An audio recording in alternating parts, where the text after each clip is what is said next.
Hey, good morning, everybody. So here is a video or a series of videos. I'm not sure what it's going to be, but you think you figured everything out on a new build, and you work with the electrician ahead of time, and then suddenly you put furniture in it, and you go, oh my God. So this room right here was originally just supposed to be living on a rental, and now what happened is this table went in here, which is great for gaming, but the problem is there's no lighting over it. And so I want to add two recessed lights right there and want to do a reasonable thought of where to switch it, right? So I could add a box on the wall somewhere, but it's going to look a little hokey. And then, like I say, I didn't build this. Somebody else built it, so I don't know exactly what's going on with that. But I do know that this switch right here is for the lights on the fans, and over here is two switches. One's for the lights and one's for the fan. Okay, so this is three-way that you can do from either end, and this one isn't doing anything now because they double switched it, which is common to, you feel like you're doing a good thing with the fan because then you could do the light and the switch or in the fan separately. The problem with all of these fans now is they come with remotes. So modern fans come with these remotes, and it's not possible because they're coming out of a controller up there to wire them separately. So one of the switches ends up not being used. So what I'm going to attempt to do is put the fan on the fan only switch, see if I can get up in these boxes and find the wire that goes up there that's coming from those two three-way switches, get that power, divert it over, put two recessed lights in, right here, and here, and then it'll be switched off of that, and those two three-way switches will then turn that light on and off, and those fans will be on a fan-only switch. The other thing we're going to do that you see all the time is, if you look, I specifically bought these recessed lights so that they match the ones that the builder did. Now, if you look, he uses this style because he puts cans in. Well, inevitably in the walkthrough, notice that the two lights over the island were missing. So the electrician came back and took care of that, but this is the style the builder used. And right next to it, here's the one the electricians used, where all he had to do was pick up the halos that you see I had there. Nobody else notices this kind of stuff, but in a brand new construction, in my mind, it's kind of like bullwacky. But anyways, so we're going to do a better job than that. But here is the setup, and I don't know how long this will take because we're going to see. All sounds simple, right? Well, it's simple to me. Let's see how long it actually takes. Okay, first thing in our investigation phase is this is the three-way, and coming out of this is three wires, a red, actually four wires, this is ground, a red, a black, and a white. Well, if we're able to trace that back in there, we see they all come out of a 12-3 wire. So this is the alternate side of the three-way switch. The power is not coming in here, and the power is not going out here. This is just the toggle between the other three-way switch. So we're going to go check that outlet now. So as we trace in here, you see this switch over here was the fan-only switch, and that wire nut right there is black, and so that's a black feeder to that, and then that goes into a 12-3 cable. This one here gets the wires that came out of the other one, except it has a feeder, and then its red wire goes into that three-way. So that the expectation is the power going up and being used by those fans right now is the red wire. And if it all works accordingly, the black wire we should find available up there that we can switch those lights over to the black wire. The thought would be that would happen in this first fan. So I'm going to have to take these fan access plates down and take a look and see if that's indeed what it is. Okay, so our first all crap was in here. I have a limited amount of tools with me, and in here to get these Phillips screws out to take this cover off, I need a short stubby Phillips screwdriver. But I thought the thing felt a little loose, so what did I notice? I cannot take it out with my hand, which tells me the electrician to put this up. didn't have that screwdriver either, so he just hand tightened them, which that's not good, but it's helping us right now. Okay, once I got this open, I was able to find the feed wires that come up from the switch, that 12-3. So here's the red, right, which we assumed would be the tie-off to the controller itself, which it does. And that switch is in the energized position right now, and we have power there, and I turned it off and verified it.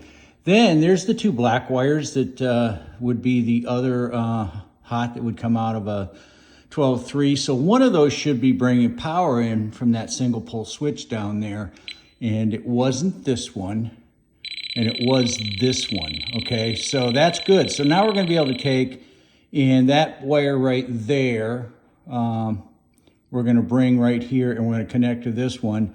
And then we need to figure out which one of those reds go to the other fan. So I'm going to take that wire nut apart. When I do that, I'll separate those. The one going to the other fan, I'm going to send power over that way with that one. So anyways, it's more simple. I'll explain it once I do it. Okay, so successful in moving those two fans over to this single pole switch. Now be careful when these things are out of the wall, but so see, that turns those off. So now those two fans are on the right switch that we want.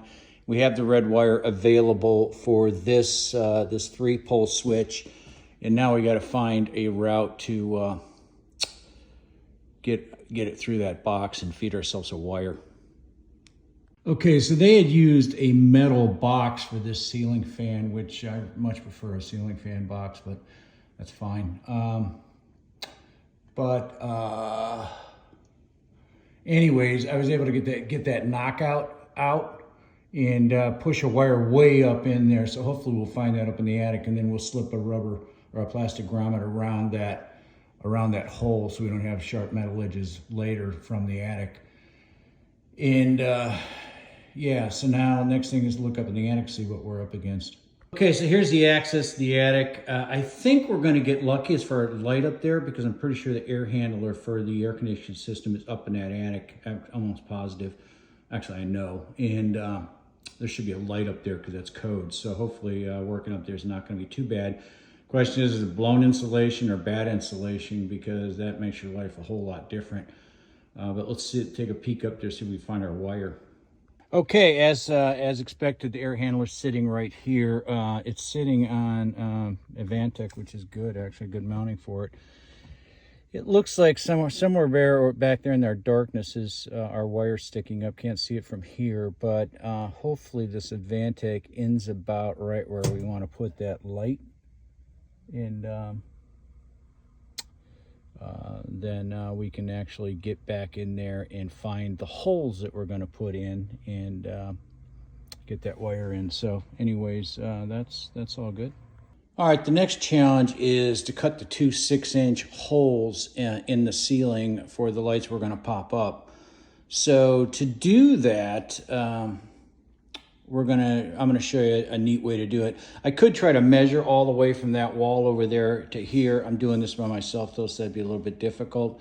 But what I'm going to actually do is I'm going to measure off this stairway over, and then I'll show you how to transfer those to the ceiling. Okay, so I measured, before I moved the table, I measured the center line off the bottom of the rail. And then I measured 2 good spots off the side wall, and where those little L's are on the inside of the L is where we want the lights to center.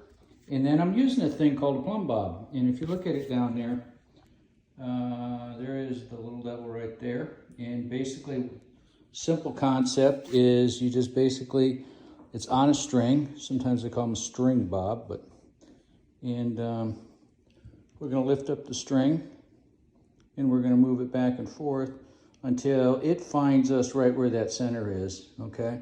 And then we can transfer that mark onto the ceiling, like I've done right here and I've done over there. And now I can work on cutting out my 6-inch holes. Okay, I should have mentioned prior to doing that is, before we cut any holes, we want to check just to make sure, and see that's a problem, because we need to be 3 inches from the center of that to center that one. We're about 2, so I'm gonna move that one over a little bit, and I'll move the other one the opposite direction, because we had lots of room over there. But anyways, the problem is you can put these flat pancakes in under that. Probably not this style with the deep recess. It would not have worked. In the meantime, when you're cutting away there could be a wire stapled right to the side of that truss, and that would have been a problem. So I think I'm gonna go like 2 inches that way, and I'll go 2 inches the other way. We'll still get good light on the table. It's not gonna affect anything, but we're not gonna tear any wiring up as we're cutting our hole. All right, when you're cutting this out, make sure you're just using a little drywall saw. These things the teeth aren't real sharp. Don't think about using your jigsaw or power saw or anything, just in case there is a stray wire or something laying down in there that you don't hack it in half before you realize you found it. All right, so here's the part that may discourage a lot of you, but basically I had to do the tunnel rat stuff. I'm gonna try to watch my language, and go find that wire sticking up that we left. The other thing I did was I stuck a pencil up through there and left it on top of the insulation so I could find our holes. And so I've got it all the way through and down to this first hole. Got the grommet in back there, which wasn't much fun, but and then I will staple this off a little bit and go back downstairs. Okay, so 2 6-inch holes in, wire from there to there to there. So we're looking pretty good. Now I'm just gonna take those and hook those junction boxes up and pop those lights up. Hey, just note on these boxes when you're putting these things in that there are a couple settings on them for intensity and the softness of the light. So pick one. Excuse me, I usually pick something in the middle, and then you can change it later. But once you get the first one where you get power on, turn it on, see if you like it. Otherwise, you'll be pulling all these things down to reset these switches. Okay, so let's see how we did. There are our new 2 lights we just added, which I think look pretty close. They're not 100% manufactured, pretty darn close to the other ones, and didn't do something dorky like this where all the lights look like this and suddenly you got 2 that look like that. So what the hell, what are you gonna do? Anyways, so let's double check. Does everything work like we were hoping? Here's that 3-way switch, just turns those lights on perfect. Nicely centered on the table, so our plumb bob did good. And then these switches over here, now we don't have a dead switch, which everybody's gonna wonder what it's for. It should turn on. Yep, there they go, ceiling fans turning on. And then there'll be a remote that you can turn lights on or not lights on. And then this switch should turn off. Yep, there you go. So we have 2 ways to turn those lights on over the table. We have the fans on one switch. We don't have a dead switch. It's donkey. You can't tell we ever added these lights, and that was a good project. Sometimes they go well.